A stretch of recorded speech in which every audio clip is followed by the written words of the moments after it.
Assalamualaikum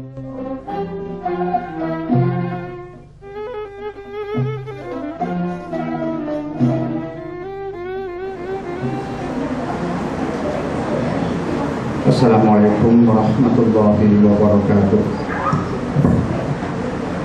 Alhamdulillah nahmaduhu wa nasta'inuhu wa nastahdihi wa nastaghfiruh wa na'udzu billahi min shururi anfusina wa min sayyiati a'malina. Man yahdihillahu fala mudilla lahu wa man yudlilhu fala hadiya lahu. Wassalatu wassalamu ala asyrafil anbiya'i wal mursalin Sayyidina Muhammadin wa ala alihi wa sahbihi ajma'in. Amma ba'd. Tuan-tuan, perempuan, putera-putera dan puteri-puteri Islam yang dihormati lagi dimuliakan, lagi sekali kita bersyukur kepada Allah Subhanahu wa taala yang telah mengizinkan pertemuan di petang yang permai ini, yang kita niatkan semata-mata untuk mencari keredaan Allah Subhanahu wa taala. Semoga kekuatan ilmu yang kita peroleh hasil dari pertemuan seumpama ini akan memampukan kita untuk menilai yang hak dengan yang batil, sekaligus melaksanakan perintah Allah yang terdapat dalam surah Al-Baqarah yang berbunyi wala talbisul haqqa bil batili wa taktumul haqqa wa antum ta'lamun. Dan jangan kamu campur adukkan yang hak dengan yang batil, sedangkan kamu mengetahui tentang perbezaan kedua-duanya. Semoga dengan itu kamu mendapat petunjuk. Sekaligus dengan ilmu kita mampu membedakan yang hak dengan yang batil.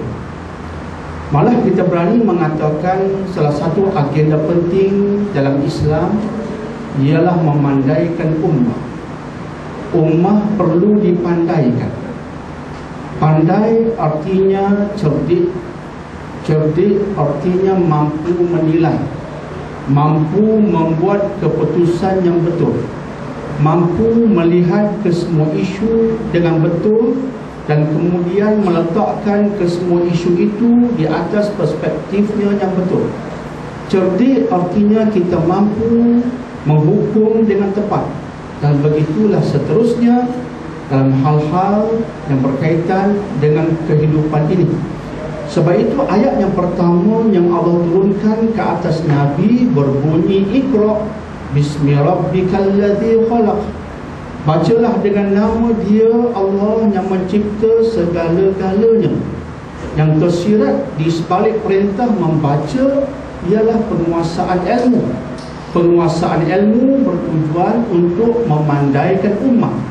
Bila ummah pandai, mereka mampu mendengar dan menilai, mereka mampu melihat dan menilai, mereka mampu bergaul dan menilai, dan mereka mampu meletakkan kesemua isu pada perspektifnya yang betul, seperti yang kita sebutkan tadi. Kita lihat sebagai contoh isu di Malaysia baru-baru ini berkaitan dengan tayangan filem-filem hantu yang semakin bercambah dalam masyarakat.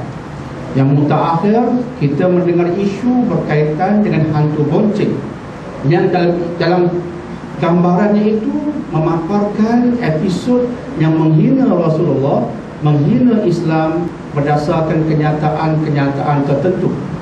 Kita merasakan itu hanya satu fitnah, rupa-rupanya ia benar-benar berlaku.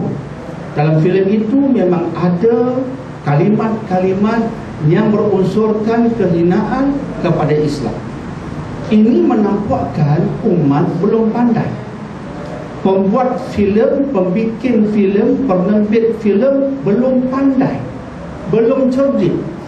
Pelakon-pelakonnya pun sama juga, tidak pandai, tidak cerdik. Mungkin boleh kita tambah lagi dengan mengatakan penapis-penapis filem pun belum pandai, belum cerdik. Dan akhirnya yang tumpang menonton dengan mengeluarkan wang sekaligus mendatangkan keuntungan pada penerbit pelakon yang tidak cerdik ini, yang penonton itu pun rupa-rupanya tidak cerdik dan tidak pandai. Kita berdepan dengan masalah umat Melayu Islam yang tidak pandai, tidak cerdik. Sebab itulah gambar hantu-hantu ini menarik perhatian. Gambar berkaitan Pontianak menarik perhatian. Tapi jika umat pandai, dan pandainya itu bukan sekadar pandai matematik dan sains dan geografi dan juga pandai dalam aspek-aspek akademik, tetapi kepandaiannya itu berdasarkan kompas Allah. Kecerdikan itu berdasarkan panduan Allah. Artinya berdasarkan Al-Quran dan juga As-Sunnah. Kita pandai berdasarkan itu, kita cerdik berdasarkan itu. Akhirnya kita mampu menilai sesuatu isu berdasarkan itu, mampu meletakkan yang hak berbeza dengan yang batil berdasarkan Al-Quran dan juga As-Sunnah. Jika bangsa ini pandai berdasarkan Al-Quran dan juga As-Sunnah, dan jika umat ini pandai lagi cerdik berdasarkan Al-Quran dan juga As-Sunnah, hiburan berbentuk hantu-hantu ini tidak akan laku. Akan menyebabkan penerbitnya bankrupt. Drama-drama berkaitan dengan hantu, saka, Pontianak, Sunda dan sebagainya tidak akan diterima oleh masyarakat, akan menyebabkan penerbitnya bankrupt. Dan kebankruptan mereka merupakan muhasabah bagi mereka. Jika you nak buat filem, nak membuat drama, you kena ikut nilai agama. Jika tidak, you akan bankrupt. Kami tidak akan memberi sambutan kepada you. Sekaligus umat yang pandai menyebabkan arus yang melanda masyarakat, arus yang memandaikan.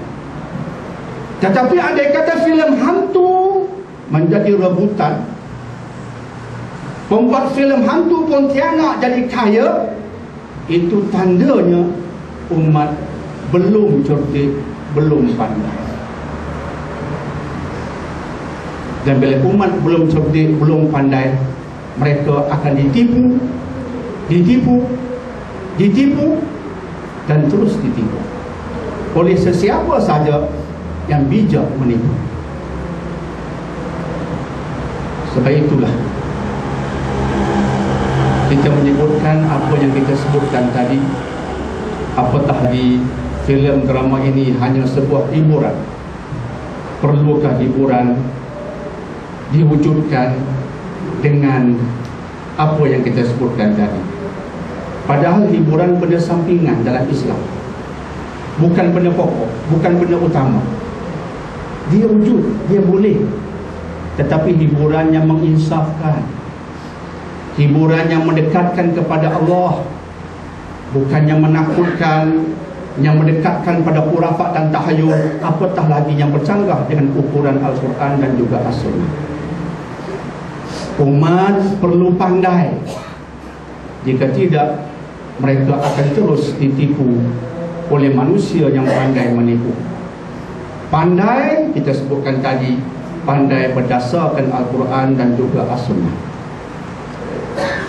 Kita bersyukur kepada Allah Subhanahu Wa Taala di petang yang sepatutnya kita berehat ini, hari Ahad, kita datang untuk memandaikan diri. Kita datang untuk mencerdikkan diri. Tetapi landasan yang kita gunakan landasan wahyu. Kita pandaikan diri kita berdasarkan Al-Quran dan juga As-Sunnah. Dan kita harapkan berdasarkan ilmu yang kita ambil daripada wahyu ini akan memampukan kita menilai kesemua isu yang melanda masyarakat. Dan yang paling penting, kemuncaknya ialah semoga ilmu ini menaikkan martabat kita, sehingga kita menjadi orang yang sebenarnya bertakwa kepada Allah Subhanahu Wa Taala. Kemuncaknya itulah harapan kita, insya-Allah. Kita kembali kepada agenda kita. Kita masih mengkaji surah nombor 74, surah Al-Muddathir. Temanya berkaitan dengan orang yang sedang berselimut. Dan insya-Allah pada petang ini Kita mulakan kajian bermula ayat nombor 18 insya-Allah.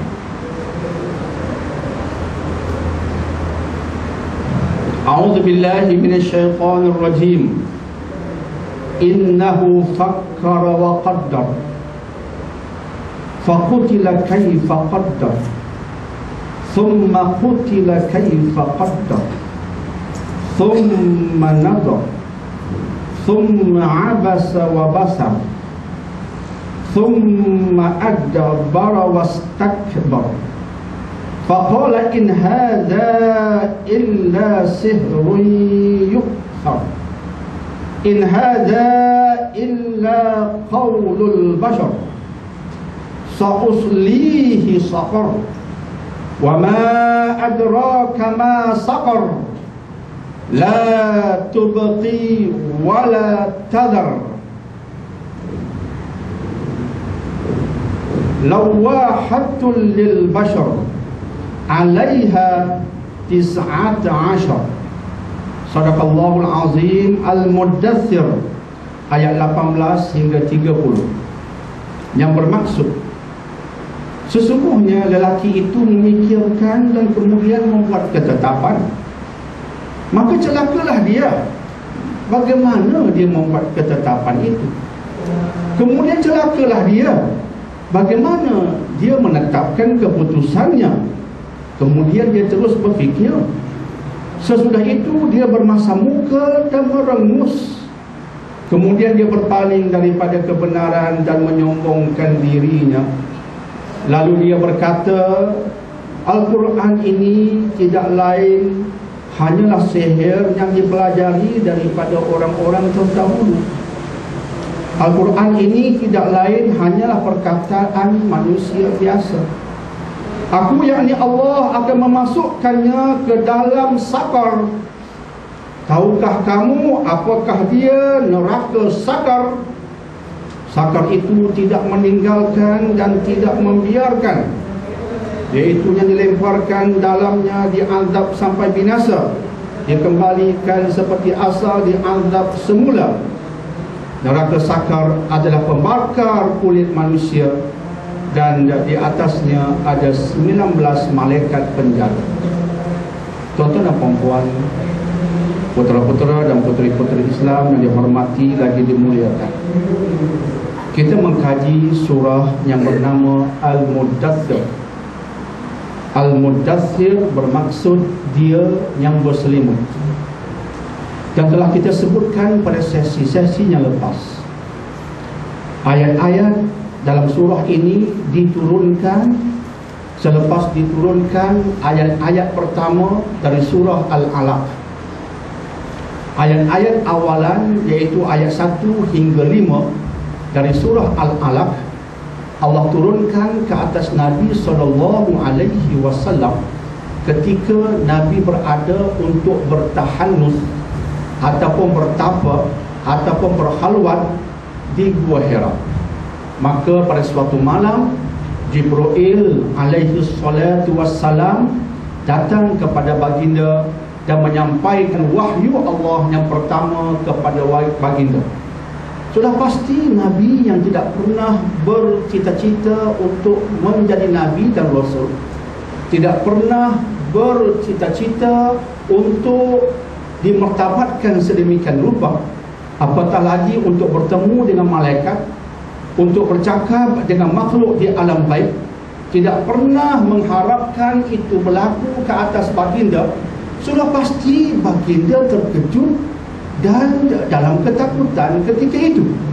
Maka baginda pun kembali bertemu dengan isteri Siti Khadijah radhiyallahu anha, diselimutkan sebab dalam kejutan, sehingga Siti Khadijah mendamaikan baginda.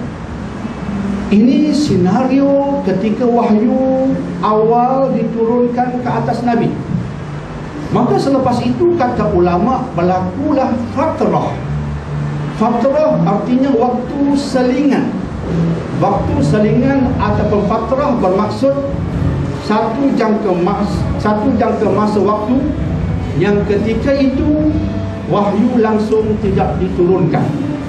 Lantas kita sebutkan pada sesi yang lepas, Ketika baginda mendapat wahyu awal, baginda merasai kejutan, dan selepas masa berselang sekian lama tanpa wahyu, maka kejutan berubah kepada kerinduan. Kejutan berubah kepada kerinduan menantikan wahyu. Maka itulah rahsia kebijaksanaan di sebalik fatrah yang mengikut tafsir Al-Azhar oleh Hamka. Waktu selingan itu ada ulama mengatakan memakan masa lebih kurang 2 tahun. Maka selepas waktu selingan itu, waktu selingan tanpa wahyu itu, kemudian turunlah ayat-ayat Al-Quran selepas ayat-ayat awalan di Gua Hira. Maka ayat-ayat yang turun itu ialah ayat-ayat dalam surah yang sedang kita kaji sekarang, Al-Muddathir, yang bermula dengan perintah Allah Subhanahu wa taala agar Nabi yang sedang berselimut ketika itu bangun, fa'anzir, dan berikan peringatan. Seterusnya disusuli dengan perintah-perintah agar baginda melaksanakan amal-amal ibadah, menjauhi benda-benda yang haram, mengagungkan, membesarkan Allah, dan begitulah seterusnya. Maka surah Al-Muddathir merupakan satu pengisytiharan Allah bahawa Nabi Muhammad sekarang adalah Nabi dan juga Rasul. Sebab itu diperintahkan untuk bangun dan berikan peringatan kepada masyarakat. Selepas 2 tahun berselang, datanglah perintah yang menjadikan baginda sebagai Nabi dan Rasul. Dan telah kita sebutkan pada sesi pertemuan yang lepas, sebelum ayat-ayat itu diturunkan, baginda lagi sekali bertemu Jibril dalam bentuk rupa yang asal. Dan selepas itu baginda balik berselimut lagi sekali.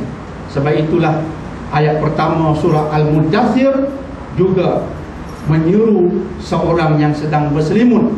Yang dimaksudkan ialah Nabi kita SAW yang mendapat kejutan kedua, melihat Jibril kali kedua. Selepas datang kerinduan, kemudian datang kejutan yang kedua, melihat Jibril, dan kemudian mendapat wahyu-wahyu yang sedang kita kaji sekarang ini. Maka itu latar belakang surah Al-Muddathir, iaitu surah kedua selepas surah Al-Alaq. Ini rumusan daripada apa yang telah kita bicarakan sebelum ini. Kemudian terus kita bicarakan tentang satu manusia ataupun tentang seorang manusia. Ceritanya telah saya mulakan penceritaannya pada minggu lepas. Seorang kafir yang bernama Al-Walid bin Mughirah. Al-Walid bin Mughirah merupakan salah seorang tokoh Quraisy. Tokoh Quraisy yang kafir.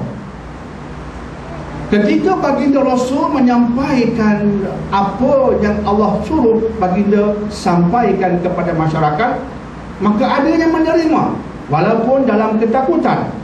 Dan di peringkat awalnya ramai yang menentang, terutamanya tokoh-tokoh dan pemimpin Quraisy ketika itu, termasuk Al-Walid bin Mughirah. Akhirnya mereka terpaksa berbincang, bermusyawarah. Apakah gelaran yang sepatutnya kita berikan kepada Muhammad? Jika orang luar datang bertanyakan kepada kita tentang Muhammad, Muhammad kami dengar mengatakan dirinya Rasul, diutus oleh Tuhan. Dia menolak patung-patung berhalamu. Lata Uzza baginya bukan Tuhan. Dia menghina patung-patung yang kamu cipta ini. Apa komen kamu tentang Muhammad yang hidup di tengah masyarakatmu? Sudah pasti Quraisy sekarang dalam keadaan yang tidak tentu hala. Mereka perlu membuat keputusan untuk menentukan siapa sebenarnya Muhammad. Maka akhirnya ada yang mengatakan, mari kita katakan Muhammad ini penyair. Maka Al-Walid bin Mughirah berkata, kamu tahu jika dia penyair, sebelum ini nampak kehebatannya di bidang sastra. Sebelum ini lagi nampak kemampuannya di bidang sastra yang berkaitan dengan syair. Dia pernah bangun dalam masyarakat untuk bersyair. Tapi kita perlu mengetahui Muhammad ini dia bukan penyair, dia bukan pakar sastra, dia tak tahu membaca, tak tahu menulis. Maka pandanganmu itu pandangan yang tidak boleh kita terima. Bangun pula satu kelompok yang lain mengutarakan, mungkin boleh kita katakan Muhammad ni seorang yang gila. Walid bin Mughirah pun mengatakan tidak boleh. Sebab jika dia gila, mengapa sebelum ini kita tak mengatakan dia gila? Sebelum ini kita menamakan dia, menggelarkannya sebagai Al-Amin, bukan Al-Gila, tetapi Al-Amin, yang bercakap dalam kebenaran, tidak pernah berbohong. Itu bukan perangai orang gila. Seorang yang bercakap dengan jujur, bertindak dalam kewarasan, sentiasa benar, tidak pernah menipu, ini bukan perangai orang gila. Kita pun mengatakan dia Al-Amin, maka juga tidak masuk akal. Maka akhirnya datang kelompok yang ketiga mengatakan kami mencadangkan kita mengisytiharkan Muhammad sebagai ahli sihir. Maka Al-Walid bin Mughirah pun mengatakan saya tidak bersetuju. Dia tokoh Quraisy dirojok. Mengapa kamu tidak bersetuju? Sebab ahli sihir ini dia ada mantra-mantranya, dan dia dikenali sebagai ahli sihir sebab dia memperkenalkan dirinya untuk mendapat sambutan. Dan kita perlu mengetahui Muhammad ini tidak pernah menonjol dalam masyarakat dengan mantra-mantra tertentu, jauh sekali sebagai ahli sihir. Maka akhirnya semua pandangan masyarakat untuk mengaitkan Nabi gagal ditolak oleh Al-Walid bin Mughirah. Mengikut satu riwayat, pada suatu ketika Al-Walid bin Mughirah pergi untuk menyelidik. Akhirnya dia mendengar Nabi membaca ayat Quran. Riwayat mengatakan Nabi ketika itu sedang membaca beberapa potongan ayat dari surah Fussilat. Baginda ketika itu sedang membaca beberapa potongan ayat dari surah Fussilat.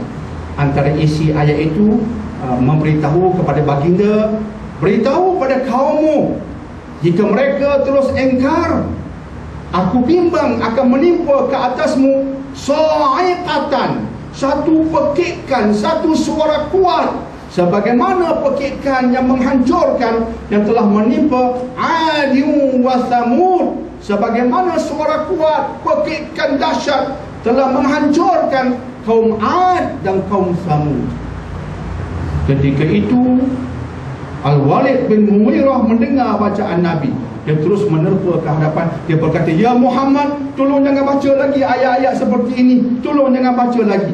Dia terasa di hatinya ayat ini bukan ayat kosong, dia cantik, dia ada kebenaran.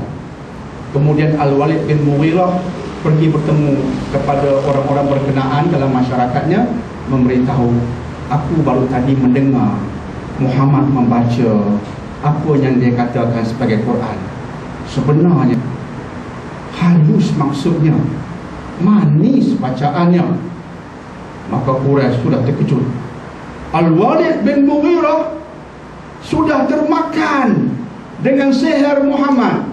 Sampai berita itu kepada tokoh lagi seorang, tokoh Quraisy lagi seorang, iaitu Abu Jahal. Abu Jahal terus bertemu Al-Walid bin Mughirah. Benarkah orang beritahu kepadaku kamu memuji Muhammad? Al-Walid berkata, aku bercakap yang benar. Bacaannya itu lazat lagi manis, indah. Tapi untuk aku membenarkannya, beriman dengannya tidak sekali. Ya Abu Jahal, kamu jangan bimbang. Aku mungkin kagum, tapi aku tidak akan terpedaya dengan bacaannya. Akhirnya disebabkan Al-Walid bin Mughirah pernah mendengar, maka mereka terus minta pendapat Al-Walid bin Mughirah untuk menentukan apakah yang perlu kita tetapkan berhubung Muhammad. Di ayat-ayat yang kita bacakan tadi yang awalnya itu berkaitan dengan hal itu. Kita mulakan dari ayat nombor 18. Innahu fakkara wa qaddar. Sesungguhnya dia itu siapa? Ulama mengatakan dia diturunkan berkaitan Al-Walid bin Mughirah. Itulah dia. Dia memikirkan, diminta pandangan. Ya Walid bin Mughirah, give us your opinion please. berikan pandanganmu ya Walid bin Mughirah. Maka Al-Walid bin Mughirah pun berkata, dia berfikir terlebih dahulu, dia akan berfikir terlebih dahulu. Maka Allah berfirman, innahu fakkara wa qaddar. Maka dia pun memikirkan dan kemudian membuat ketetapan. Ini satu senario masyarakat. Masyarakat yang juga akan berfikir nak buat ketetapan. Walaupun mereka ini masyarakat jahiliyah, mereka akan berfikir mengikut jalan pemikiran mereka. Mereka akan buat keputusan. Betul tak betul lain kira. Hari ini kita berada di era jahiliyah moden.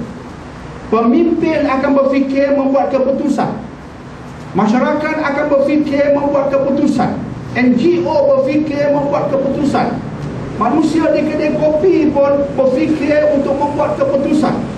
Semua orang berfikir di penjurunya, membuat keputusan di penjurunya. Sebab semua kita ada akal, ada otak.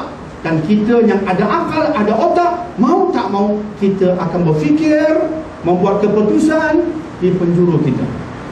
Tetapi persoalannya, adakah keputusan itu tepat? Adakah keputusan itu sesuai? Al-Walid bin Mughirah membuat keputusan. Allah ulang, fakkara wa qaddar. Dia berfikir dan dia tetapkan qadar. Artinya dalam bahasa Arab membuat suatu ketetapan. Kemudian ayat 19, faqutilah, celakalah dia. Bahasa Allah itu bahasa yang berbentuk memarahi manusia yang berfikir kononnya membuat ketetapan, tapi sebenarnya ke arah kesesatan. Faqutilah, bahasa asal qutilah maksudnya semoga dia dibunuh ataupun semoga dia hancur. Jadi diterjemahkan celakalah dia, maksudnya hancurlah dia dengan keputusannya itu. Maka faqutilah kaifa qaddar, binasalah dia. Bagaimana dia buat keputusan? Bagaimana? Kaifa? Allah bertanya, how do you make your decisions? Proses apa kamu gunakan? Landasan apa? Ini penting dalam konteks kita hari ini. Kaifa? Kamu buat keputusan nak wujudkan hantu bonceng atas landasan apa? Tujuan apa? Kepentingan apa? Penting sangatkah? Kesian Melayu tak kenal hantu. Atas dasar apa? Nak buat filem berdasarkan Pontianak. Kesian Melayu dahagakan Pontianak. Atas dasar apa? Macam Al-Walid bin Mughirah yang sesat dahulu, dia pun berfikir, picit tahi juga nak buat keputusan. Allah berkata, celaka kamu dengan keputusanmu, ataupun binasa kamu dengan keputusanmu. Keputusan akan ada, tapi Allah kata celaka, artinya mu pasti hancur. Ini yang kita bimbangi. Kita buat keputusan, tapi Allah berkata faqutilah, keputusanmu Allah kutuk. Dalam aspek inilah seringkali kita nasihatkan pemimpin di semua peringkat. Kita nasihatkan diri kita, buatlah keputusan berdasarkan landasan yang betul. Sebab itu awal-awal tadi saya mukadimahkan tentang kepentingan kita pandaikan umat. Itu tujuan saya mukadimahkan seperti itu. Bila umat itu pandai berdasarkan Quran dan Sunnah, akhirnya kita mampu buat keputusan, dan keputusan kita betul, insya-Allah. Apatah lagi jika rujukan kita, rujukan wahyu. Seringkali saya mengulangi di sini surah Al-Isra ayat 9. Al-Isra ayat 9. Ini tema, ayat tema kita di sini. Apa bunyinya? Al-Isra ayat 9. Yang belajar dengan saya tak tahu ayat ini, dia belum lagi anak murid saya, tak lulus. Al-Isra ayat 9. Apa bunyinya? Al-Isra ayat 9. Inna hadzal Qur'an yahdi lillati hiya aqwa. Pendek saja tapi penting. Sesungguhnya Al-Quran ini mampu membawamu kepada sesuatu yang aqwam. Sesungguhnya Quran ini mampu membawamu kepada sesuatu yang aqwam. Itu tema kita. Sebab itu kita nak kaji Quran. Kita bukan nak mengaji semata-mata mengaji. Sebab Al-Quran bukan sekadar huruf. Dalam masyarakat kita terlampau asyik kita dengan huruf. An en on, ban ben bon, tan ten ton, jan jen jon. Panjang pendek, huruf, dengung tak dengung, huruf, qalqalah tak ada qalqalah, huruf. Asyik dengan huruf. Padahal Al-Quran bukan sekadar huruf. Ia adalah huruf dan message. Kita tenggelam dengan huruf dan tidak memahami message. Kita asyik dengan huruf, tidak memahami message. Kita menilai berdasarkan message Quran. Kita beramal berpandukan message Quran. Tapi sekarang kita tenggelam dengan huruf, tidak memahami message. Bagaimana nak hidup? Bertunjangkan message, bertunjangkan landasan Al-Quran. Maka umat perlu dipandaikan berdasarkan wahyu. Dan kemudian kita membuat keputusan. Berdasarkan itu kita selamat, insya-Allah. Kembali kita pada Al-Walid bin Mughirah. Dia berfikir dan membuat keputusan. Celaka dia dengan keputusannya. Itu ayat 19. Ayat 20. Thumma qutila, binasa dia. Bagaimana dia buat keputusan? Ya Rabbi, Allah kutuknya 2 kali. Maksudnya proses membuat keputusan ini penting dalam hidup. Proses membuat keputusan penting. Keputusan tentang diri kita, nak beramal dengan apa, untuk keluarga kita. Keluarga kita ini keluarga macam mana?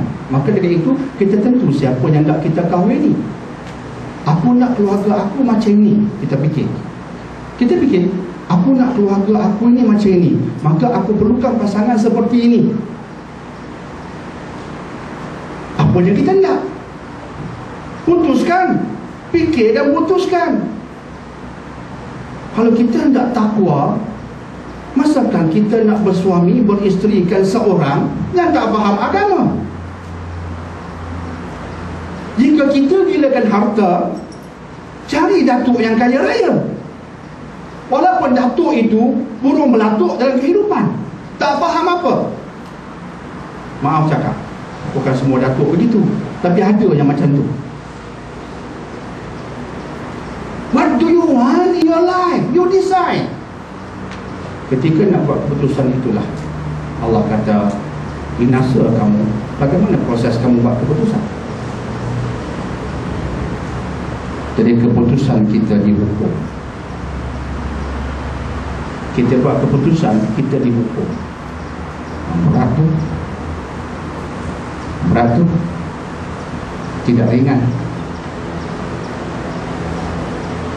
Maka umat perlu dipandaikan agar membuat keputusan dengan betul. Jangan jadi seperti Walid bin Mughirah, Al-Walid bin Mughirah. Maka kemudian kita masuk ayat 21. Thumma nazar. Kemudian dia fikir lagi. Punya banyak kali fikir. Ini orang berfikir ni, Al-Walid bin Mughirah yang Allah ceritakan ini. Thumma faqara, thumma nazar. Faqara fikir. Kalau nazar itu lebih mendalam. Fanzuru, lihat dan analisis. Kalau kalimat Arab dia gunakan nazar tu, dia lebih mendalam lah. To analyze, nak membuat analisis. Wah, membuat analisis itu Al-Walid bin Mughirah jahiliyah, tapi analisis berdasarkan apa yang dia faham.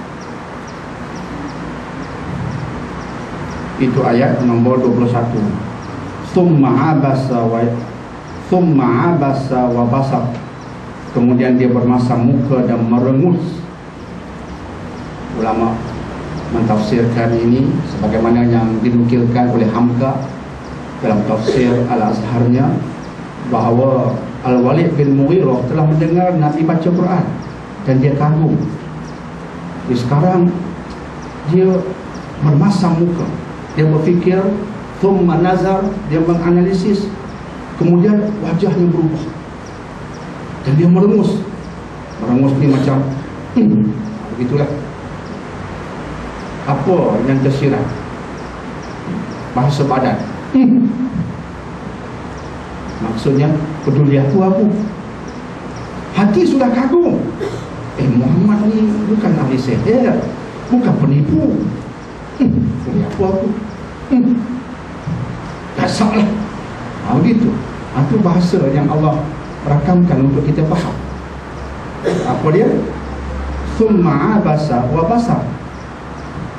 Dan datang terus ayat nombor 23, thumma adbara wastakbar. Jadi dia lawan bisikan hatinya yang mengatakan Muhammad mungkin benar. Kamu yang mengatakan bacaannya manis lagi lazat, bacaan Qurannya manis lagi lazat, kamu yang berkata demikian, bukan orang paksa kamu berkata demikian. Dia kata peduli aku. Maka ayat 22 menceritakan tindakan, ayat 23 menceritakan tindakannya selepas itu. Kemudian dia berpaling dan menyombongkan diri. Sombonglah yang menyebabkan syaitan, iblis masuk neraka kekal selama-lamanya. Walaupun satu ketika iblis berada bersama malaikat makhluk suci, berada di kalangan makhluk suci, tapi tak jadi suci. Ya Rabbi. Kisah yang dirakamkan Al-Quran di banyak tempat, termasuk dalam surah Al-Baqarah, ketika Allah menjadikan Adam dan kemudian diceritakan pada para malaikat terasa pelik. Kamu ciptakan makhluk macam ini, sedangkan kami menyembah kamu tanpa henti. Kami sucikan kamu, kami pun suci, kami tidak pernah mengingkarimu walaupun sesaat. Kamu nak cipta makhluk macam ini yang akan menumpahkan darah, sebahagiannya akan mengingkari perintahmu. Ya Allah, untuk apa? Allah kata, aku faham, kamu tak faham. Aku nak cipta makhluk macam kamu dah ada. Aku nak cipta pula makhluk yang berbeza daripada kamu. Makhluk macam kamu ikut sukma dah ada. Takkan nak cipta makhluk baru macam kamu juga. Aku naklah makhluk yang lain sikit. Aku berkendak seperti itu. Aku ada iradah, dan aku berkuasa buat apa yang aku suka. Makhluk baik macam kamu dah ada. Aku nak buat makhluk yang boleh baik seperti kamu ataupun lebih daripada kamu, tapi mungkin mereka akan kecundang. Aku nak makhluk baru yang berbeza daripada kamu. Itu yang kamu tak faham. Dicipta Adam, sujud, maka semua sujud illa iblis. Jadi iblis berada bersama malaikat. Telah kita bicarakan debat ulama tentang iblis berada bersama malaikat. Adakah itu maksudnya dia juga malaikat? Telah kita bincang debat ulama, dan rumusan kita adalah iblis bukan malaikat. Dia jin, tapi suatu ketika berada bersama malaikat dengan tugas-tugas khas. Sebab itu malaikat semua sujud, sebab dicipta Allah sebagai makhluk suci. Tapi iblis macam jin macam kita, boleh baik, boleh keji. Maka iblis memilih kekejian, enggan sujud. Mengapa enggan sujud? Wastakbara, dia enggan dan dia sombong. Sombong ini bahaya. Sombong ini bahaya. Dalam sebuah hadis riwayat Imam Muslim, Nabi SAW ada bersabda, "Man kana fi qalbihi habbatin min khardalin min al-kibr la yadkhulul jannah." Atau kama qala, sesiapa yang di hatinya ada walaupun sebesar biji sawi, ada perasaan sombong walaupun sebesar biji sawi, la yadkhulul jannah, dia tak tahu syurga. Ada sombong di hati. Sebetulnya anak-anak kita beri peringatan, jangan sombong, jangan bongkak, jangan berlagak besar walaupun kita orang besar. Kita boleh jadi orang besar, tak ada masalah. Orang besar artinya berpangkat tinggi, berjawatan tinggi.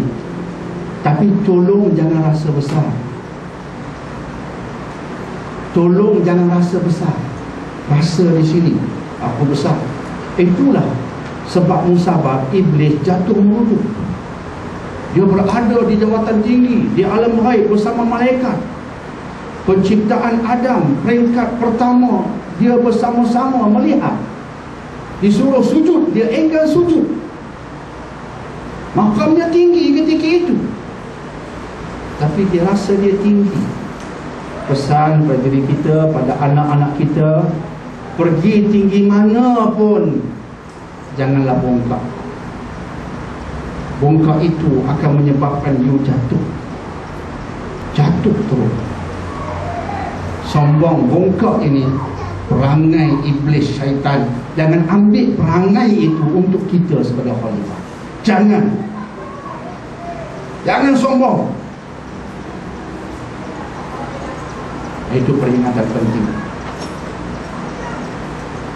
Lantas Al-Walid bin Mughirah perpandukan ayat nombor 23, dia berpaling dan dia sombong.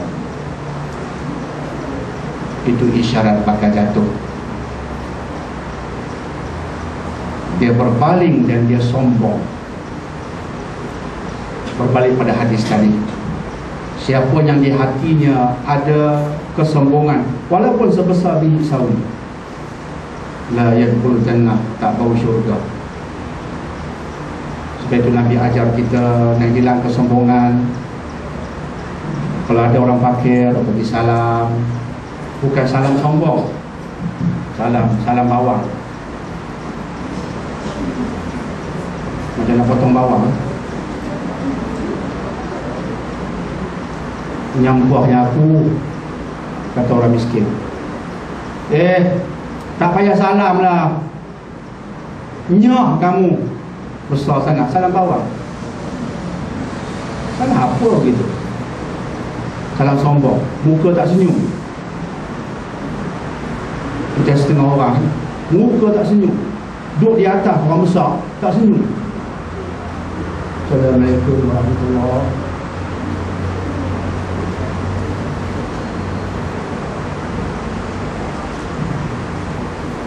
Nabi ajar kita, aku ini paling mulia di sisi Allah. Tapi aku peluk Bilal bin Rabah, bekas hamba. Ramai sahabatku ini dulu diisytiharkan sebagai hamba sahaya, tapi mereka sahabatku sekarang, peluk mereka. Miskin tak makan, tak apa. Ketika perang Ahzab, tak makan, ada makanan, makan sama-sama. Ya Rabbi, dia mengikis kesombongan. Tapi kalau kita orang besar, jumpa kawan, cari sahaja orang yang kaitanya besar. Yalah, kita Mercedes mata kacang, pergi makan kenduri, nak cari paling-paling koman, mungkin Carrier ke, Murano ke, bagus sekali, BMW siri keempat ke, ataupun Mercedes second hand. Tak adalah mata kacang lagi, mata terbeliak yang bulat ya, dogway kata orang kan, gitu. Allah ini datang dengan apa? Motorbike Honda Cup ni lama. Tengok-tengok, ya Rabbi, tengok-tengok tu dia dah mati, dah rotek pun, punya apa-apa ke dana, mati minggu lepas, tak sempat bau. Tak boleh makan dengan mereka. Kita lain, kelas kita lain. You seperti iblis dan syaitan, berlagak. Laga itu akan menyebabkan you jatuh tersungkur. Tunggu. Itu amaran daripada Allah, memperingatkan kita tentang sikap Al-Walid bin Mughirah. Fikir, buat keputusan, tapi tersentuh juga, Muhammad ni mungkin benar. Peduli apa aku? Terus berpaling, wastakbar dan sombong. Maka ada sahabat tamu bertanya Nabi, ya Rasulullah, kamu sebut jika di hati ada sebesar biji sawi kesombongan pun tak bau syurga. Ya. tak bau syurga, wahai sahabatku. Ya Rasulullah, aku nak bertanya, aku suka pakai pakaian elok dan kasut elok, adakah itu sombong menyebabkan aku takkan bau syurga juga? Sahabat sudah takut. Ada sahabat jaga pakaiannya. Aku suka berpakaian elok. Ada yang tak kisah, tak apa. Tapi ada sahabat yang kisah. Macam kita lah, baju ni nak serika, maaf cakap, yang luar tu pun serika, dalam tu pun serika. Punya jaga. Allah punya jagalah, kemah. Keluar tangan tu macam tu, takut keremon. Takut keremon baju. Nanti keremon. Jalan tu dia macam tu. Ni masuk tentera sesuai sangat.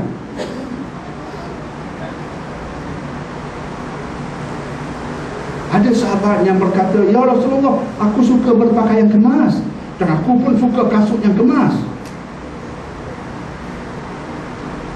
Adakah aku ni orang sombong seperti yang baginda sabdakan tadi? Sahabat sudah takut. Maka Nabi SAW menjawab, Al-kibir batarul haq wa ghamatun nas. Maka Nabi berikan perincian. Yang dikatakan sombong ini ialah, sebenarnya sahabatku, yang dikatakan sombong ini ialah manusia yang ada dua ciri ini. Pertama, dia menolak kebenaran. Sombonglah itu. Orang beritahu perintah Allah daripada Quran, wajib melaksanakan ini, haram melakukan ini. Sombong. Menolak kebenaran. Wanita wajib menutup aurat. Lah, sombong. Itu menolak kebenaran. Tak ada apa, tak selesa lah tutup aurat ni. Tak nampak moden, tak nampak progresif, nampak macam primitif, nampak macam tolol. Al-kibir. Apa sombong? Menolak kebenaran. Sebab itu kalau kita tersilap pun, bila orang utarakan kebenaran, kita lemah untuk beramal dengannya. Tak apalah mengaku kita lemah, tapi jangan tolak kebenaran. Oh, saya tersilap, tapi jelas saya lemah ya. Saya ni lemah, mungkin saya terjatuh lagi, tapi betul lah saya lemah, saya silap. Itu adalah kebenaran. Jangan tolak. Sebab bila menolak kebenaran, haram syurga. Haram syurga.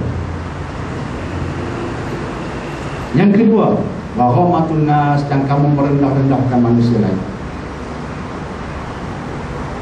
Jangan merendahkan manusia lain. Jika nak menghukum manusia, hukum berdasarkan sesuatu yang jelas. Dia telah berzina, hukumnya jelas, ada saksinya 4 yang adil. Ya, wajib dihukum, tapi jelas. Sebab itu kehendak Allah. Bukan saja kita nak menghukum. Oh, jelas dia minum arak, kena hukum, jelas. Tapi sengaja-sengaja, seronok-seronok nak hinakan manusia, tidak boleh. Siapa yang menghina orang lain, dia diharamkan syurga. Sebab itu dalam Islam, nak bagi gelaran pada orang, apatah lagi gelaran negatif, cukup diharamkan, cukup dilarang. Sebab dia ada unsur menghina orang lain. Tidak boleh. Saya teringat di satu ceramah Islam, satu ceramah umum, ribuan orang Islam dengar seorang ceramah bangun memarahi seorang pemimpin di Pulau Pinang. Jadi seorang kawan saya bawa tim sengaja. Bila orang mengatakan, bolehkah ustaz ni bercakap macam tu, saya kena dengar apa dia kata. Ada sebut nama seorang yang berhormat, yang saya gelar dia sebagai si duhur. Duhur, macam ikan duhur. Itu menghina orang, tak boleh. Walaupun dia bukan politik kita, tapi jangan hina macam itu. Jangan sampai politik menghancurkanmu. Sebab dalam politik ada syaitannya, dalam politik ada iblisnya. Iblis tunggu nak kacau kita, ada. Dalam dakwah ada syaitannya, ada iblisnya. Di segenap penjuru ada iblis dan syaitannya. Semua kita ambil peringatan. Tak cukup sebut Islam, terus ke syurga. Jadi ini semuanya peringatan kita kaitkan dengan apa yang kita sebutkan tadi. Jadi hadis yang saya sebutkan tadi hadis riwayat Imam Muslim rahimahullah ta'ala. Sombong kamu menolak kebenaran dan menghina manusia lain. Hadis Muslim.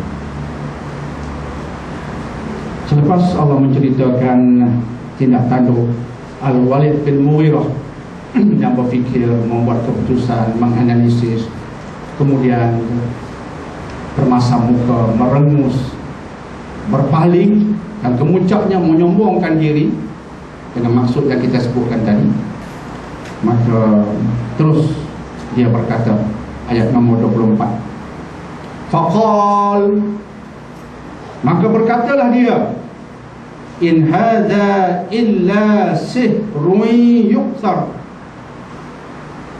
Quran yang dibacakan Muhammad ini, Muhammad membaca Quran, Al-Walid dengar Quran ini, Quran yang dibacakan Muhammad ini tidak lain hanyalah sihir yang dipelajari dari orang-orang dahulu.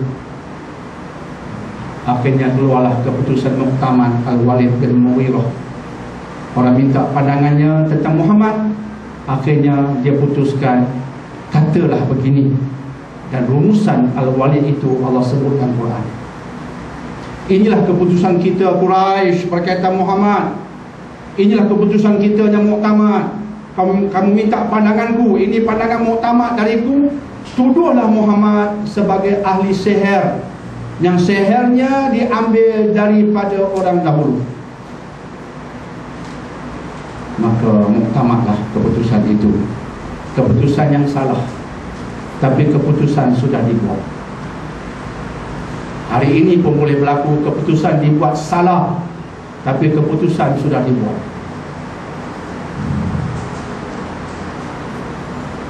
Jadi dituduh Nabi ahli sihir, padahal baginda itu mendapat wahyu daripada Ilahi. Seterusnya berkata Al-Walid bin Mughirah berpandukan ayat nombor 25, in hadza illa qaulul bashar. Katakan juga begini, apa yang Muhammad baca itu tak lain perkataan manusia, bukan dari Tuhan. Dia cipta sendiri, padahal dia sudah kagum.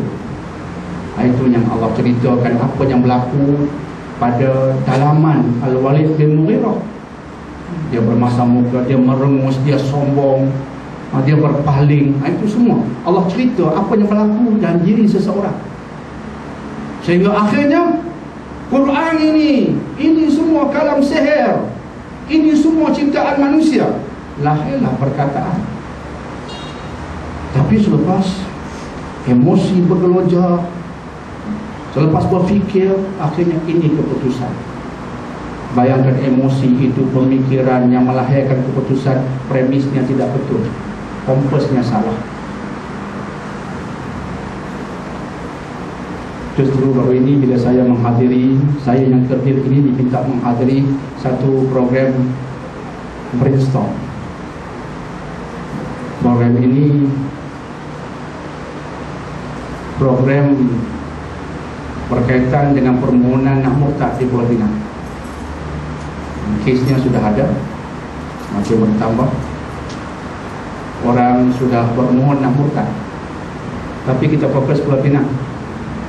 Negeri lain ada, tapi kita fokus negeri kita. Sudah berani dah buat permohonan, kebal juga. Jadi macam mana nak kita bertindak? Jadi majlis membuat keputusan, kena buat satu modul. Modul pertama, bawah Majlis Agama Islam Pulau Pinang, modul pertama tak pernah ada. Biasa ikut jawatan agama lah, pandai masing-masing lah, ikut pendekatan masing-masing. Tapi sekarang kita putuskan tak boleh lagi ikut pendekatan masing-masing. Ini kes serius, dia kena ada adab, protokol, kena ada modul, kena ada orang kata formula. 2 minggu lepas saya diminta hadiri program yang meledakkan modul itu. Dan bila saya diminta, saya yang kedua diminta berikan pandangan, saya kata benda yang paling asas sekali ialah bila mereka nak murtad, mereka nak isi orang, biarlah mereka isi orang, itu kehendak dia. Dia nak borang, bagi borang. Tapi akhirnya kita pastikan dia wajib hadiri kaunseling.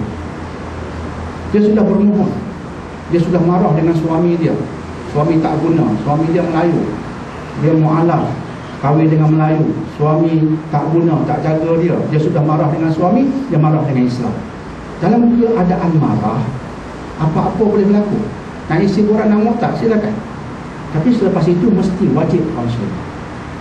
Itu kita putuskan, tak apa, mari kaunseling dulu.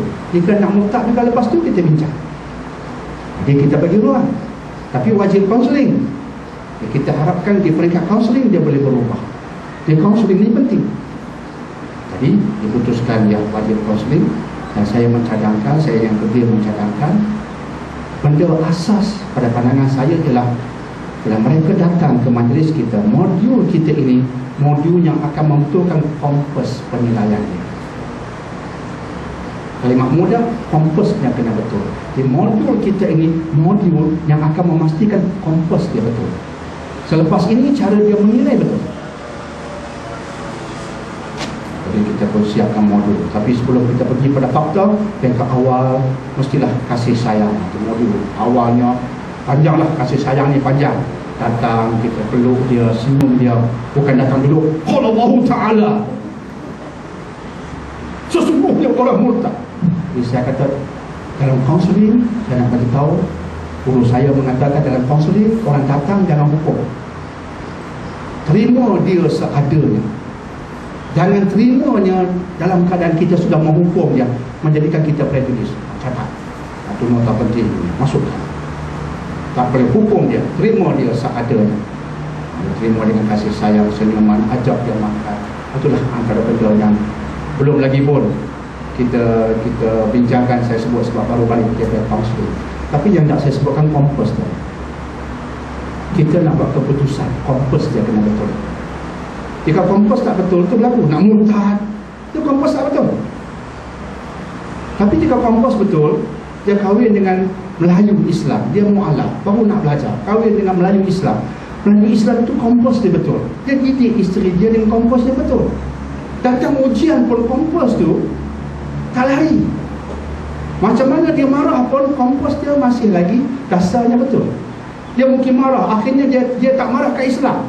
Aku marah sangat, tapi aku bukan marah Islam, aku marah suami aku tak guna. Okey, marahilah suamimu yang tak guna. Saya pun nak kata tak guna punya suami, saya pun nak tumbang tambah. Memang tak guna, kena bayar itu, kena bayar ini. Suami itu kena kaki dia. Lakum dinukum waliyadin, kata kat isteri. Marahlah suamimu, nak penampar dia, penamparlah, tapi jangan kutuk Islam. Kompas kena betul. Ini bukan ajaran Islam. Islam tak suruh macam ini. Ini perangai suami you. You marah suami you, tapi jangan marah Islam. Kompas. Itu telah kita putuskan. Tapi saya nak kait dengan ini. Kalau kita buat keputusan di peringkat tertinggi, pemimpin bawahan, pemimpin pertengahan, pemimpin keluarga, semua nak buat keputusan. Please make sure your compass is right. Pastikan kompas you betul. Tidak bahtera rumah tangga hancur, bahtera negara hancur, bahtera ekonomi hancur, bahtera masyarakat hancur. Itu yang kita bimbang. Allah kata celaka kamu, berlaku celaka itu, kamu kira dia buat keputusan binasamu, Allah sebut. Takut berlaku pada kita pula, binasa kamu orang mengaku Islam tapi buat keputusan tak ikut Islam, buat cerita hantu bonceng tak ikut Islam. Yang tukang tengok lagi ramai, tak berani tegur, tak berani tapis. Celaka kamu, ayat tadi. Keputusanmu tak ikut Islam, tapi negara Islam. Banyak padahnya. Kompas tu bagi betul. Kompas bagi betul. Tengok Al-Walid, kompasnya tak betul. Quran ni sihir ni. Ni kalam sihir. Kompos tak betul. Al-Quran ini ciptaan manusia. You jangan kata ciptaan Allah, tidak, manusia punya. Kompos tak betul. Dan padanya dahsyat. Bukan sekadar duniawi, siksaan ilahi dahsyat. Ayat 26. Sa'uslihi saqar. Aku akan masukkannya ke dalam saqar. Wa ma adraka ma saqar. Ini alam ghaib.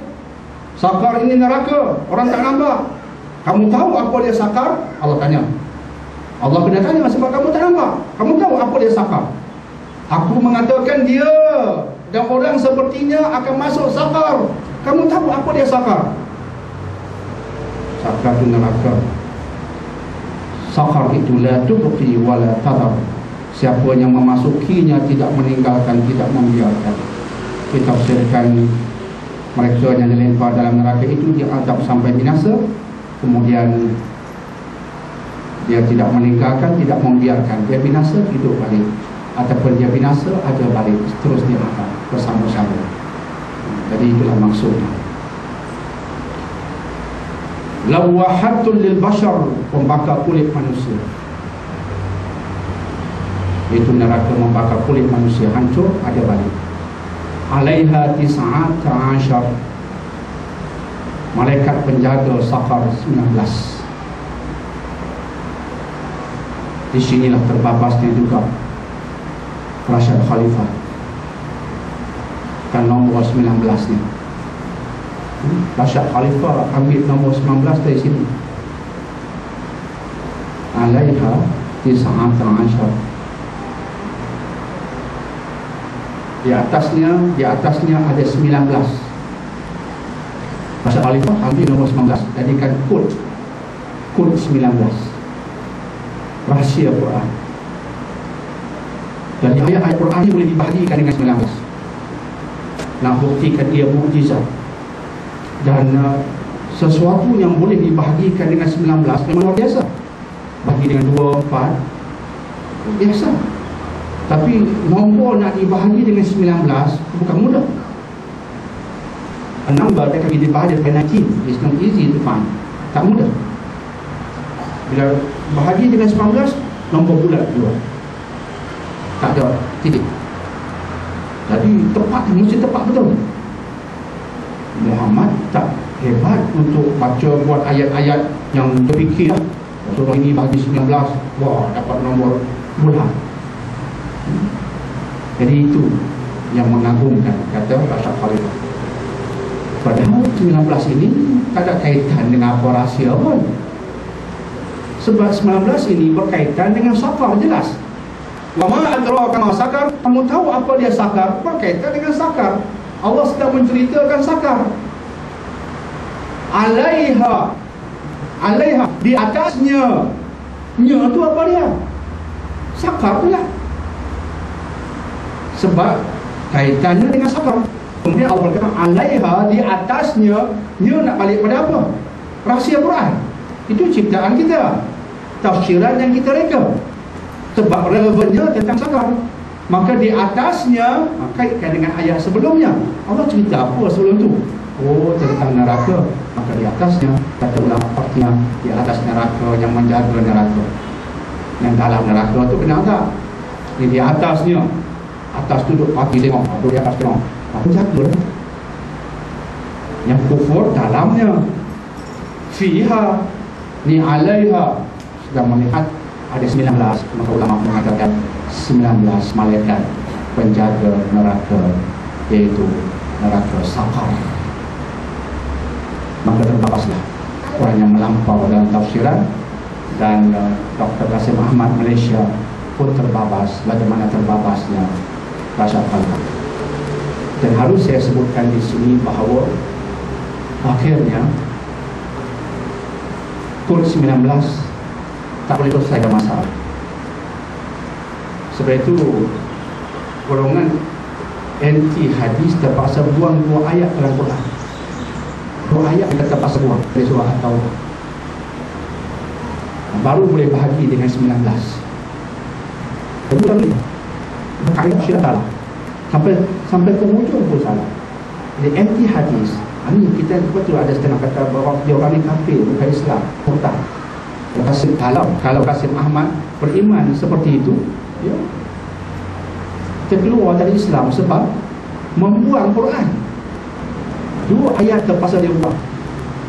Bacalah buku-buku Dr. Daniel, saya mengupas sebab anti hadis.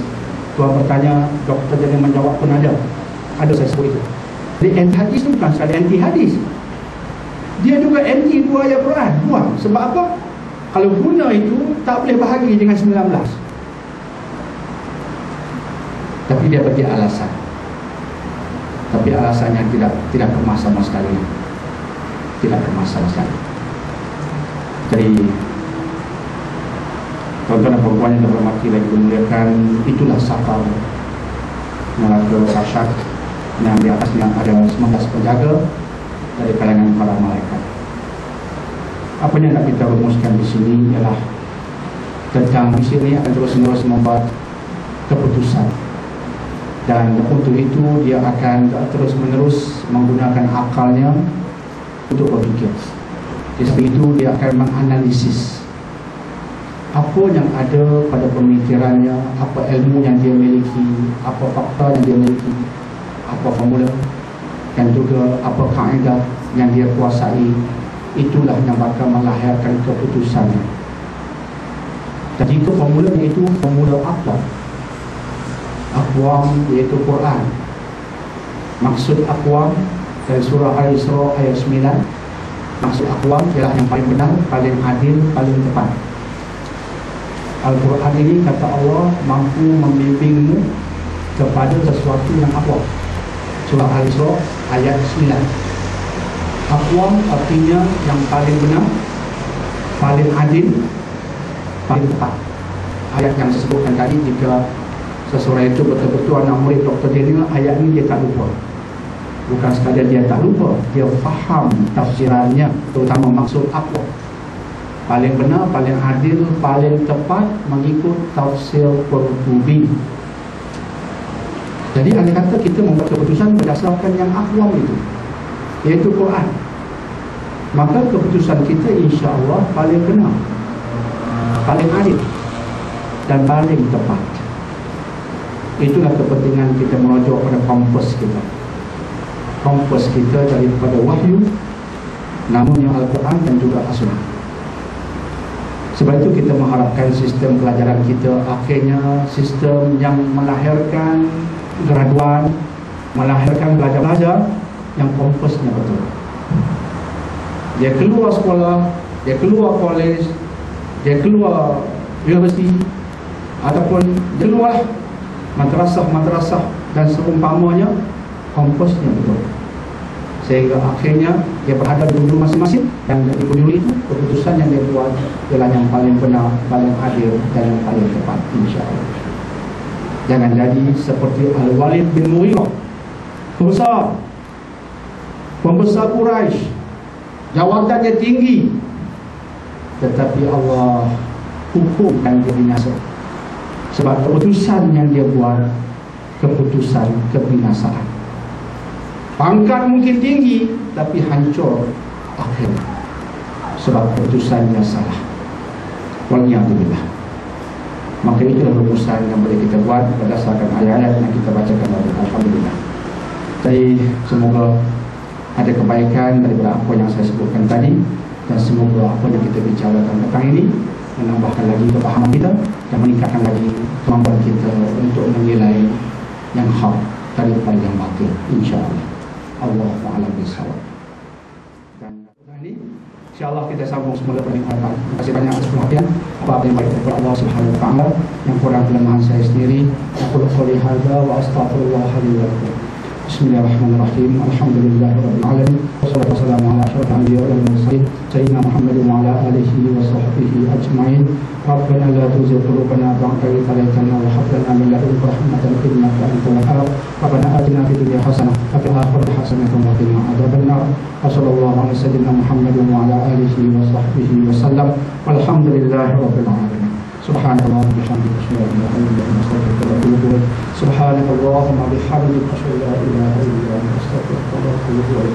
Subhanallahumma bihamdihi asyhadu an la ilaha illa anta astaghfiruka wa atubu ilaik. Bismillahirrahmanirrahim. Wal 'asri innal insana lafi khusr illa alladhina amanu wa 'amilus shalihat wa tawasaw bil haqqi wa tawasaw bis sabr. Wassalamualaikum warahmatullahi wabarakatuh.